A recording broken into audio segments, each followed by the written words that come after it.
All right, part two. So question 6, it says refer to the following table, which shows two resistance training programs. So program X and program Y. So we can see program X has the less repetitions, more sets, higher repetition maximum, heavier load, and better rest or longer rest between sets. So explain which program X or Y would be more appropriate for increasing muscular strength. So program X. So you want to pull program X, and then you want to pull some sort of information that helps. So a very heavy load, less reps per set, 5 versus 20, plenty of rest to replenish PC stores. So anything like that. Choose one variable in program Y and modify it to demonstrate principle of overload. So anything like I've chosen repetitions from 5, changed to 7. Increase of reps equals overload.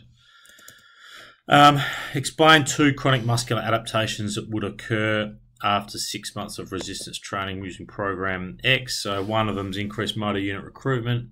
So performing these activities over a 6-month period would be able to, the athlete be able to recruit more muscles into the movement, increasing the strength and balance of each movement, which would appear to make it much more smooth.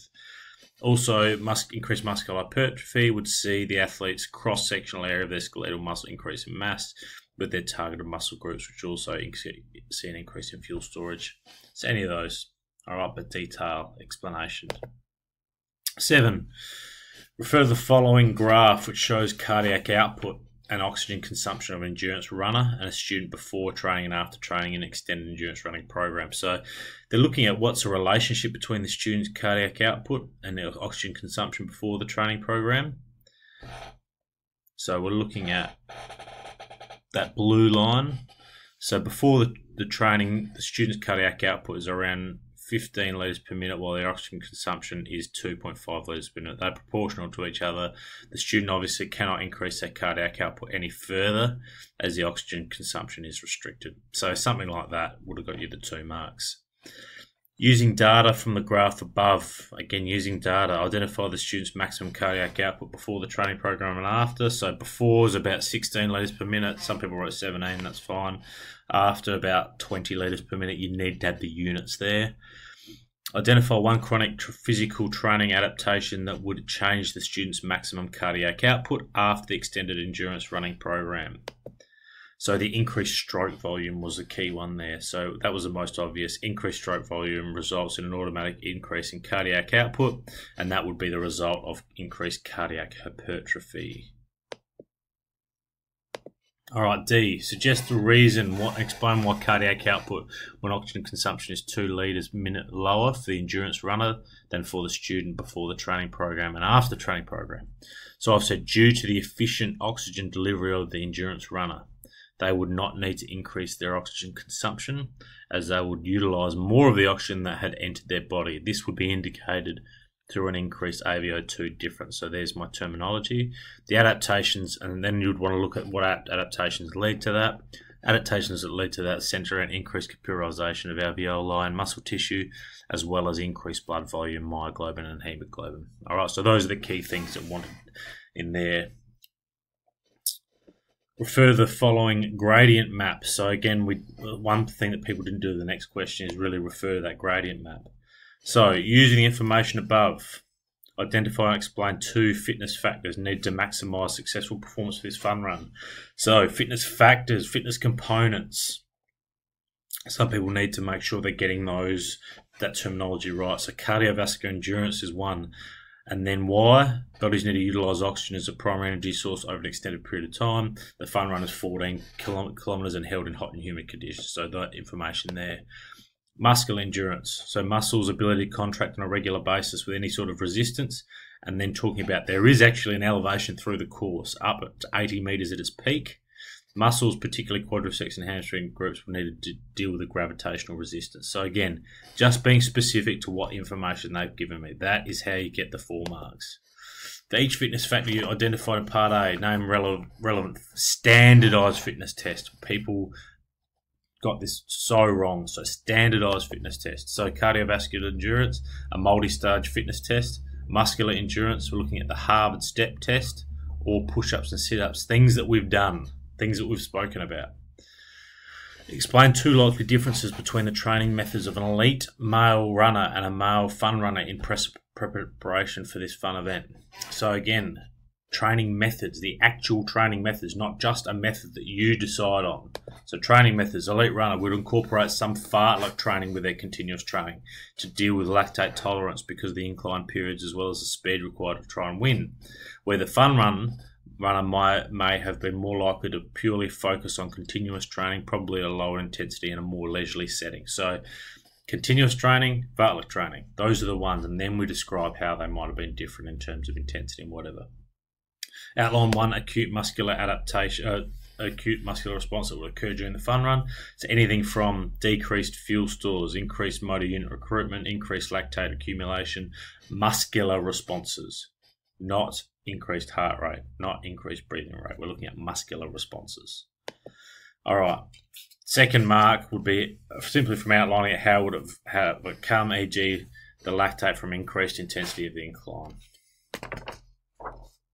All right. Elite athletes maintain the fast pace through the fun run using the gradient map. At the start of the question, explain the likely interplay of energy systems on an elite male runner. So I've put in there what's happening through the gradient map. So during kilometres 5 and 6 would be working in their aerobic system. At this point, there is no incline at all. Whilst they're working aerobically, they'll be actively recovering their PC stores and removing any lactic acid. From kilometres 6 to 8, there's a significant incline. Although working predominantly aerobically, there would be significantly higher reliance on the lactic acid system after the first 10 seconds of PC, of course, to allow for the intensity increase of gravitational forces. Here we'd see obler occur, which would fatigue the athlete to an extent. So there is a detailed response referring to the gradient map, which they ask you to do. F, explain one possible physiological advantage and possible physiological disadvantage of completing the fun run in hot and windy conditions in a coastal setting. So disadvantage, the hot setting would lead to dehydration, so plasma volume decrease, leading to less efficient oxygen delivery. Where an advantage might be the wind could act as a cooling agent, which would prevent heat exhaustion as part of thermoregulation. The coastal setting, sea level, means the atmosphere might have been more oxygen rich, allowing for plenty of oxygen for aerobic work. Question 9. Refer to the following diagrams which would show the actions of the fast bowler and the table below. So we can see all the activities which relate to energy systems, and they give you specific data to work from. Another thing that we didn't do that well is pull the actual information off the table there, which was provided for you. Identify 2 fitness factors that the fast bowler needs in order to bowl successfully. So speed, again looking at 15-metre sprints. Power, which would be looking at the bowling action. Cardiovascular endurance might have been the 6 kilometres of the jogging. So choose one of the fitness factors you identified in part A and explain its importance to the success of the fast bowler's performance. So like I said, what you wrote previously, referring to the table above, and giving a detailed explanation with the data from the table. So 2 standardised fitness tests that could measure both fitness factors identified in part A. So again, standardised fitness tests, not just ones that you've decided to make up.